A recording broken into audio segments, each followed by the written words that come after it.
Yo YouTube, what's good? It's your boy Chris from Sonic Hub coming at you again with another video today. And today I want to talk about something that's kind of been on my TikTok a little bit, and just honestly it's a debate that's been on Twitter and YouTube over the last couple of months and years. I've been hearing a lot of talk about how Sonic Forces had this missed potential, and that it could have been one of the best Sonic games, but it really just missed the mark as far as its potential goes. It never really reached its potential. But that's something that I personally disagree with, because I feel like that game didn't have too much potential at all, at least in its current state. As the game was presently constructed, I feel like it definitely had no chance to ever reach its potential. So then it really made me think, which Sonic game did have the most potential of all time? Which really could have been the best Sonic game if it just reached its potential? That game is obviously Sonic 06. Now I know what you're saying, it's Sonic 06, that's the worst Sonic game ever. It ruined the franchise, ruined literally everything about Sonic. But honestly, if you think about it, that game probably had the most potential to be the best Sonic game ever. It's basically everything that we've been asking for over the last 5 to 10 years. It's the adventure formula in next gen. They obviously just messed up a lot of the execution as far as just the game even being playable. But I want to hear what you guys think, and there's a lot to get into as far as this debate goes. So this is going to be an open-ended discussion. This is going to be an open-ended debate. Let me know down below in the comments what you think. We're going to dive a little bit deeper, and I'm going to tell you guys why Sonic 06 had the most potential out of any Sonic game to ever come out. So let's roll the clip.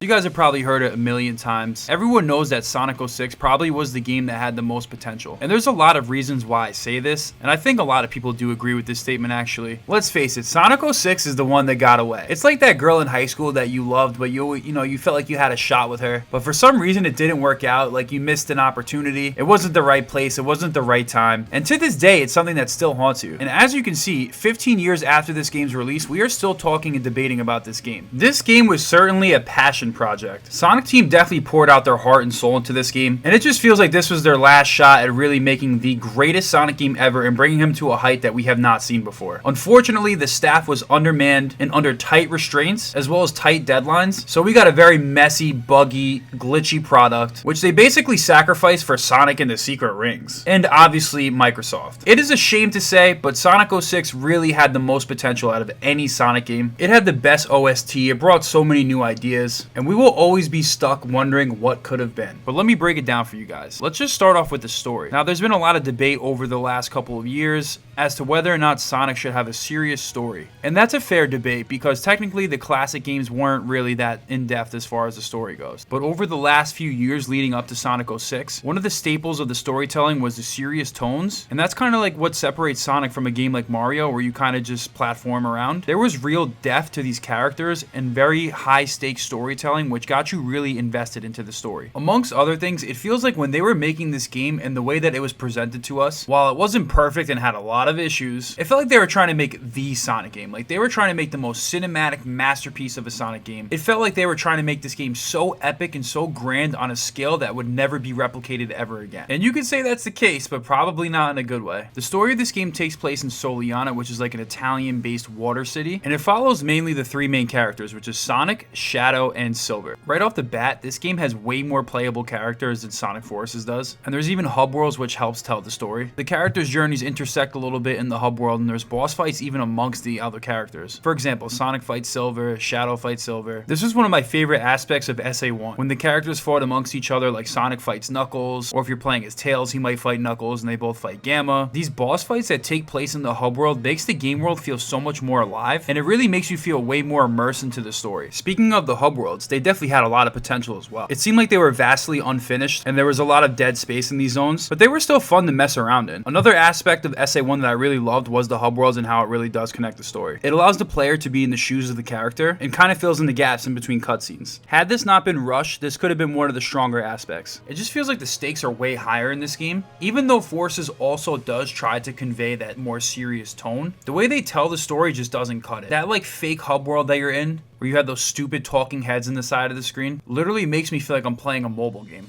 The way the story progresses is very confusing, and it's really all over the place. Whereas 06, you do feel like you're at least following a consistent narrative. In 06, the stakes are high, the world literally ends, Sonic dies, the characters go through development and epistemic crises. There's a future where the world is in ruins. Even Eggman and Elise die, but you have to like time travel to save them. While some people don't like the story, you have to admit it had a lot of potential to really succeed. And hear me out, I think if you got rid of the animal-human romance element, I think this game might actually score 5 to 10 points higher than it did originally.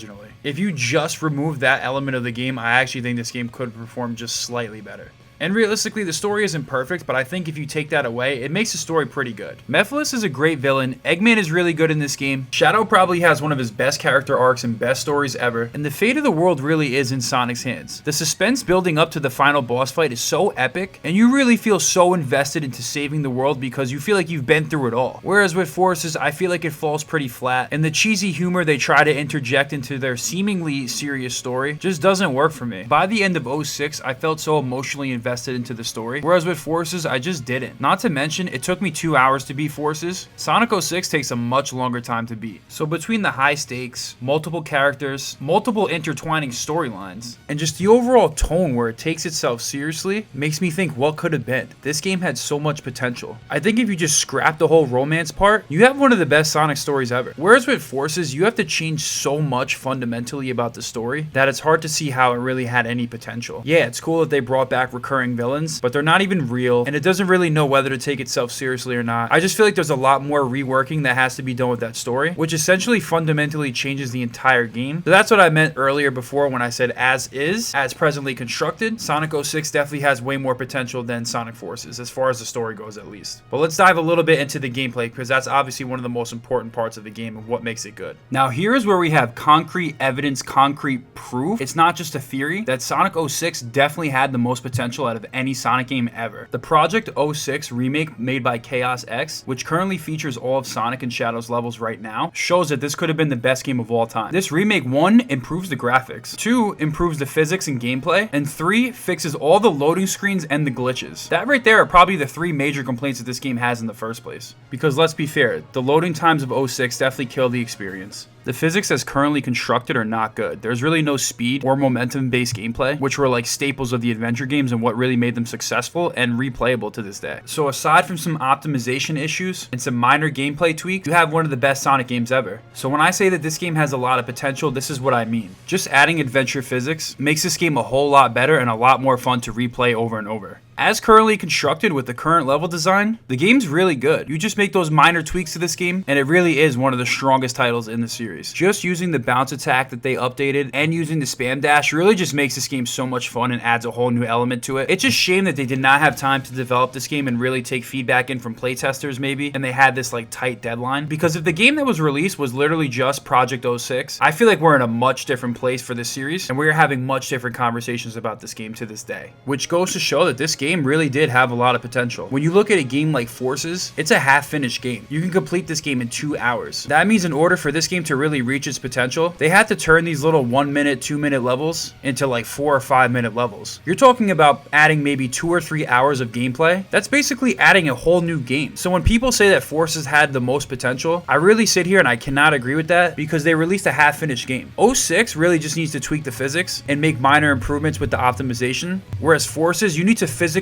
add and code 2 or 3 or 4 more hours worth of content. You need to double or triple the size of the game in order to make it really good. So that's where I stand on that argument. But let's get back to 06. The level design was really good, and I feel like it was really more on par with Sonic Adventure 1 as opposed to Sonic Adventure 2. I feel like the level design was a little bit more open and encouraged multiple paths and exploration as opposed to Sonic Adventure 2, which is a more linear experience. And don't get me wrong, there is some linear levels, but I feel like they really did try with these level designs, and it really is fun to replay, especially when you play Project 06. You really get to see what these levels in this game is really all about. Just off of level design alone, I feel like this game did have a lot of potential, and like I said, as currently constructed, when you remaster the physics with the same exact level design, it's really good. So that goes to show that this game really did have more potential because, like I said, you have to add 2 or 3 more minutes of level in Forces, which goes to show, yeah, maybe there's an argument for potential, but you're talking about an entirely different game when you're adding that much extra content to it. Now, some people may call this game Adventure 3, but there are some distinct character characteristics that make this game different. Personally, to me, this really is the Sonic Adventure 3. But because this game missed its potential, we don't regard it as such. And it's kind of a shame. And maybe if this game was good, we would have actually gotten a game called Sonic Adventure 3. We also had the gem power-ups, which were pretty cool. And that's something that Forces didn't even come close to. You have actual customizable power-ups that you can use interchangeably for Sonic, which come in handy, and they're even fun for just like breaking the game. But that just goes to show right there how much more potential this game had than Forces. There's so many different elements to the gameplay. Honestly, there's probably more gameplay styles in just Sonic Stories alone than there is in all of Forces combined. The last thing that I really want to touch on the potential of this game is the Mach speed sections. Now I know everyone probably hated these, and these were very rage-inducing for some players, but once again, Project 06 really shows just how good these stages could have been. In my opinion, I think the Mach speed sections were the prototype for the boost formula. They have a lot of similarities. You go extremely fast in a linear environment, you have limited control at your top speed, and they're really both trying to convey that sense of speed that Sonic has. Now in the original game, these were very rough around the edges and very unrefined, and were probably very frustrating for players. But in Project 06, they make this one of the most fun aspects of any level. They give the player a lot more control over Sonic, whereas in 06, it's really not as easy to control. They give you the ability to slow down, to jump, to use the bounce ball. You just overall have a much better feel and control of Sonic. And what is the potential of this, you might ask? Well, look at all the boost games that have come out since. With just slight tweaks and refinements, you get something that is pretty similar to the boost formula and was the foundation for Sonic games for years to come. But let me know if you agree with that. I feel like it's a pretty reasonable take. And the last point I want to make before we jump into the conclusion is, once again, the potential of multiple playable characters is much greater in this game than it is in Sonic Forces. In Sonic 06, the main core cast of characters that you've built this attachment to over the years is actually playable and plays a significant role in the story. Again, more refinements and more tweaks makes this much more fun, and in Forces, all these characters that were once playable are just interchangeable talking heads in the corner of the screen. So there's no potential for that there. You see where I'm going with this? I just feel like Forces is a game that really is lacking in potential in its current state. If you make the exact same level of changes to Sonic Forces that Sonic 06 gets in Project 06, you still get a bad game. Whereas Project 06 is extremely fun. And that's really the point I'm trying to make here. You literally have to create like 3 or 4 more hours worth of content in Forces for it to even come close to whatever potential that you think it has. Sonic 06, man, it's really that game that's always going to keep us wondering and always going to keep us debating. I really wish this game did reach its true potential. And you see it amongst the fans. What dominated the conversation in the beginning of the year? It was about adventure remakes and returning to the adventure formula. There is such a high, huge fan demand for this formula to return. So it just goes to show Sonic 06 was such wasted potential, and quite frankly had the most potential out of any Sonic game to ever come out. And it really just makes me sad and makes me wish that we just did this one right. But let me know what you guys think down below. Like I said before, I want this to be an open discussion. I really want to hear your guys' opinions. Is there anything that you think I missed? Do you think I'm dead wrong? I'm never wrong, but like, you can let me know if you think I am. And I really just want to know what you guys think down below. As always, thank you guys for watching. Please make sure to click the links down below to get at all my social medias, and definitely join the Discord server. We are growing rapidly, and I want new members in there so I can chat with you guys off of YouTube. But anyways, that's it for me today, guys. Thank you guys so much for watching this to completion. I will see you next time. Peace.